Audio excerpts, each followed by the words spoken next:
Good day, Chin everyone. In this video, we're going to solve the problem, which is the create a basic student form using PHP, where you can submit to the server the student's information and send back to the client as I plain HTML.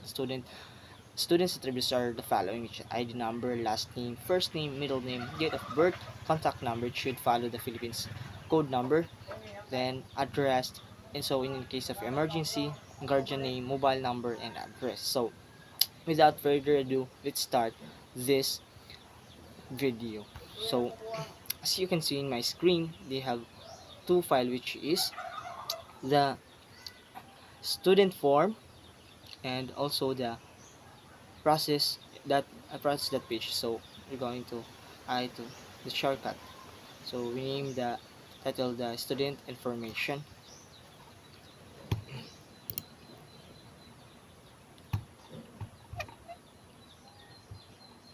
So we're going to create form.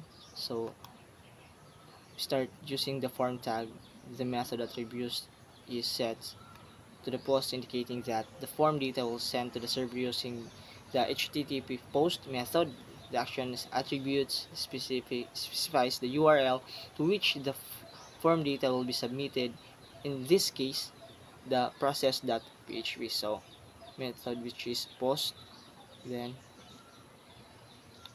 form, close close close tag rather. So we're going to create the attribute, which is the ID number. So using the input tag and input type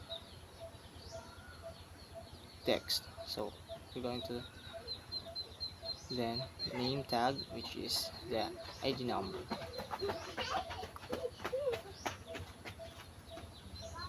then break.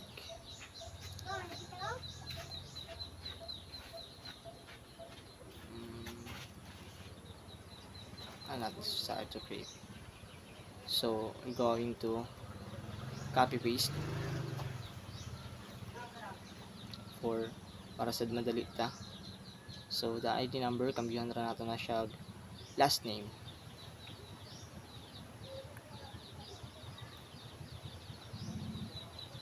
Last name.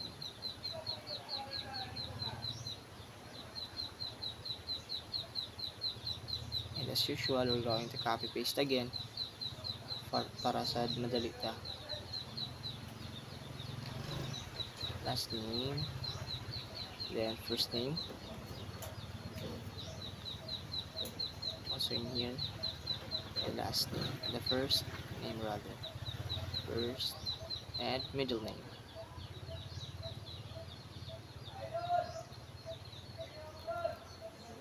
Middle name.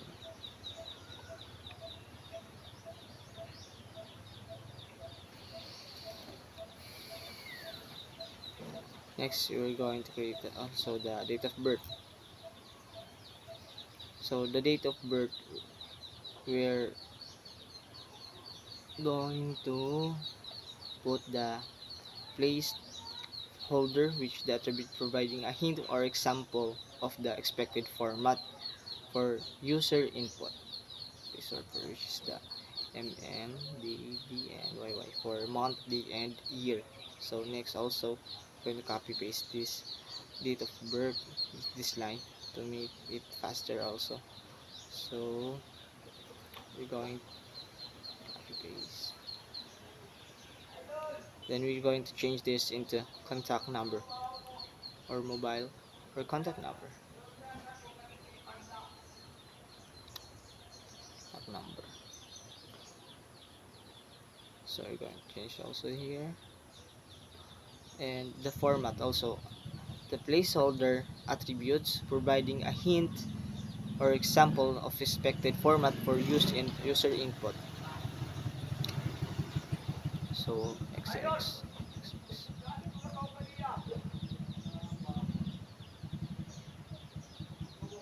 So next is the in the field of in case of an emergency. So this line define additional input field for emergency contact information. So break. Right. Then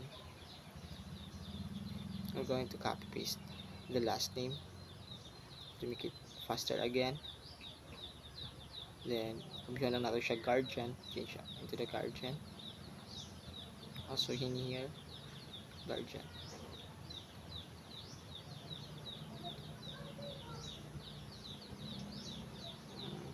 Then the contact number para sa madali ta.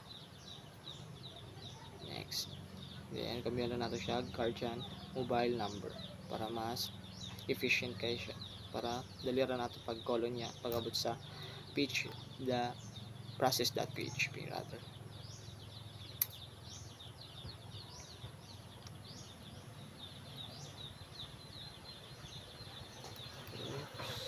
Yeah. Next is the guardian address. So guardian address, guardian address. So guardian address. So input also type text name. Ayan.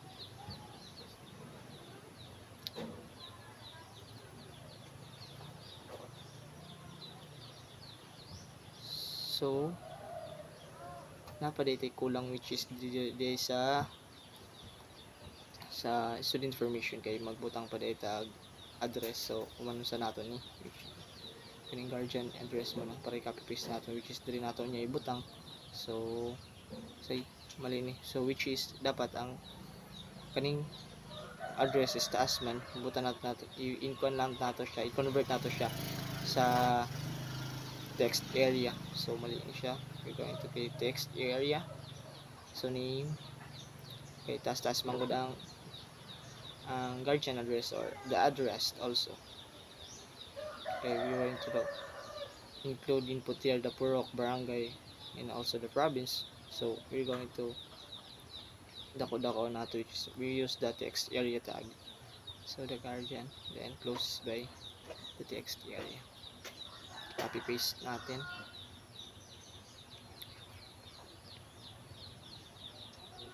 And we're going to input here. Right. So the guardian. Okay, address lang ang gipangit diri sa information student. Next is the last, the input. The input type submit. So attribute also the name attribute of submit button is set to submit, which will be used to identify this button when process the form to the server side. So then we're going to proceed the process that we use. So using the shortcut method para madali ta. So also diri na mosulod ang ginatawag nato nga PHP code. So the PHP code check if the current request method is post. If it is, it means that the form was been submitted. So atong gigamit kaniya sa atong student form which is the post method. So ang diri nato ma-apply ang ato ang method. So mano nato i-cambio ng title name which is the submit result. So dili na mo sudang PHP code. So, PHP, then break, not break,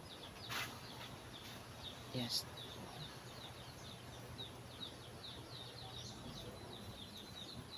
So if so diri na ang ginamit ko na ako nga atong the check if the current request method of is post. If it is, means that's the form has been submitted. So serve request method,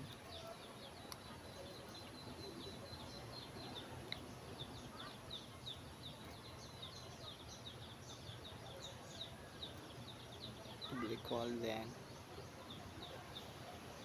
the post.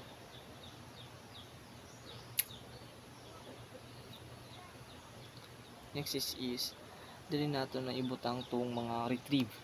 we're going to create a comment na lang para mas masabtan. Retrieving student information na yun nato. Ibutang nato diri. Retrieving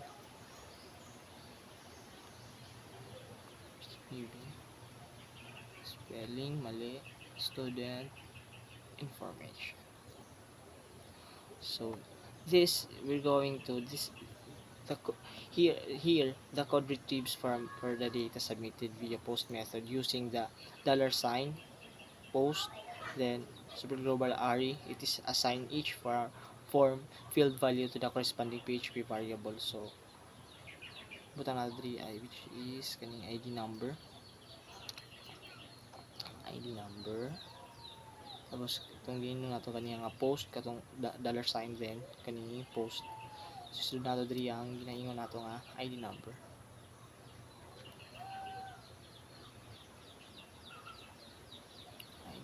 So copy paste ano as name kaya na lang ato yung convert niya para mas madali. Last underscore name.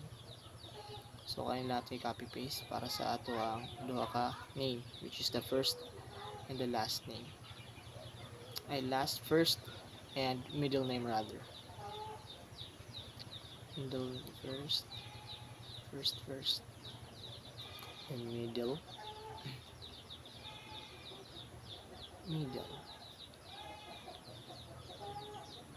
Next is the DOB. It stands for date of birth.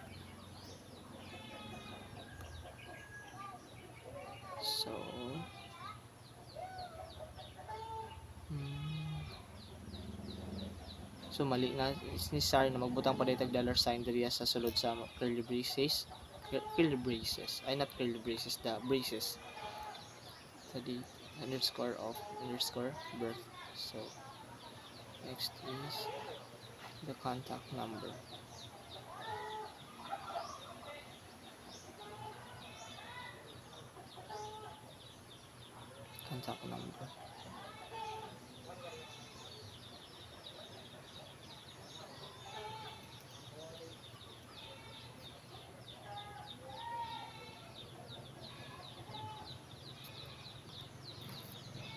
So balik na ako. So as I said, here the code retrieves the form data submitted via post method using the dollar sign underscore post, then super global array. It assign each form field to the corresponding PHP variable. So next is the retrieving emergency contact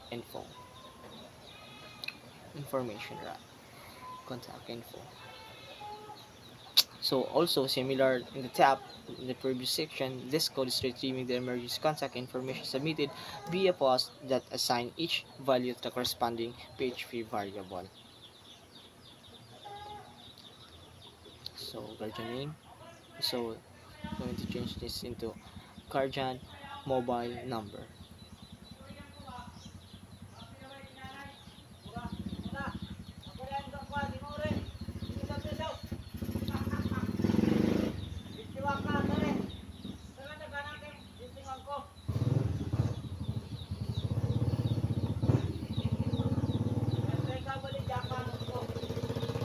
Next asset. So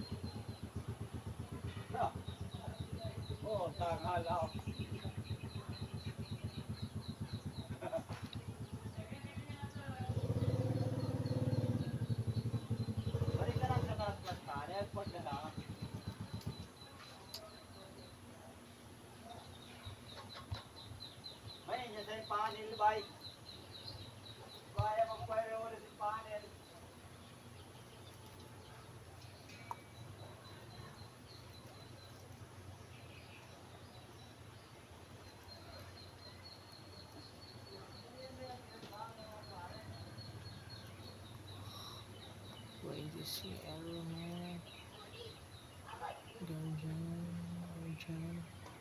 So So next is the displaying the submitted information. So dali na mosulod na nga to ang ginaingon nga echo echo echo the ID number. So this part of the code displaying the submitted form back to the user. It's use echo statement to output each field along with the corresponding values. So the ID number, break,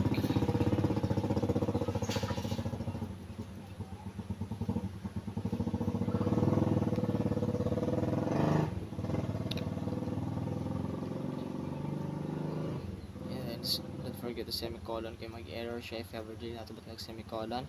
So next is the last name,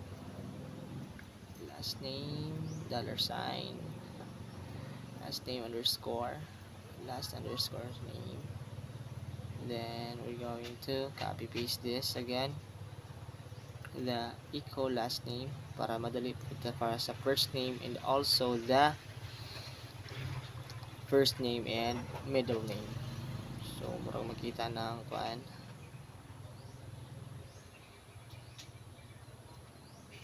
We're going to change also this, the first name, then the middle name.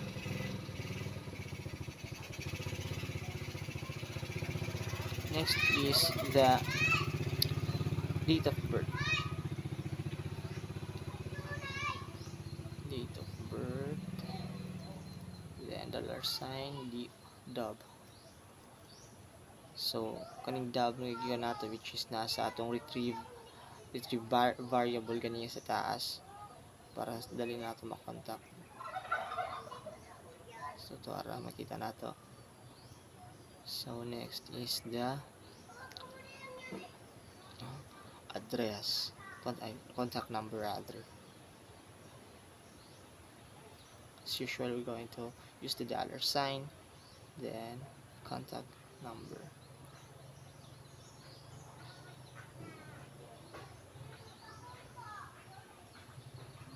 Next is inaingon nga to kaniya which is echo address.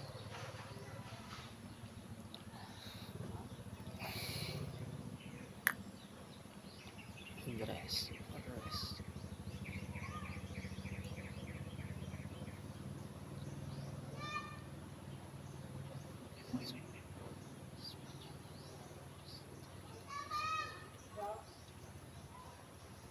Next is for the guardian. So we're going to H2, the header, right? Header to H2 in case of emergency.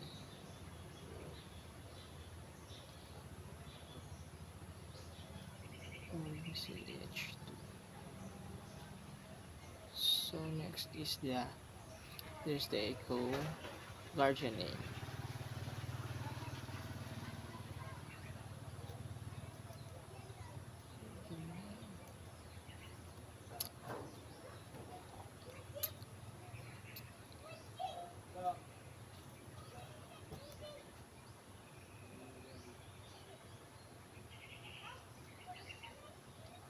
And then next is the mobile number, the guardian mobile number rather. Then we have a last more to see the output number.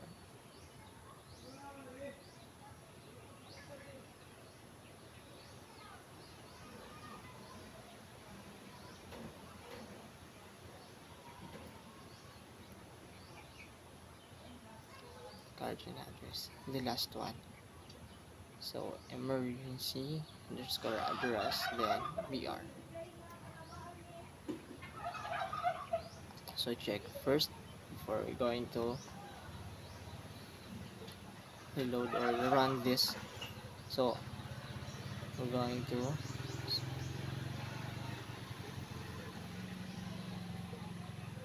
so name error which is they have no semicolon. Then guys, dire ko nagkuan lang sa VS Code lang ko nagkuan nagparaan aning PHP. So we're going to reload.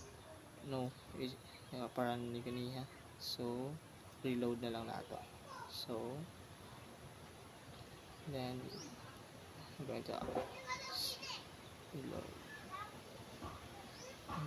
Ay, yes. So as you can see, nakita nato diri ang which is katong mga katong kaniya which is the ID number, last name, first name, middle name, then date of birth, right? So the case number basis, so all nakita nato na diri so sa na siya mga autofill largo akong nabot nga namin siya kaniya which is before pa ako nag video which is na ako nakabutang na ko daan diri so ang butang na nato which is kaning address, so puro Lupang, then barangay Dihican. So as you can see ganiha butan nato text field which text area rather kay taas lagi ni, so you're going to copy paste this and put in here. So as you can see nabutang nato then submit. So as you can see ara kating form result which is the ID number, last name, and also all the makita nato. So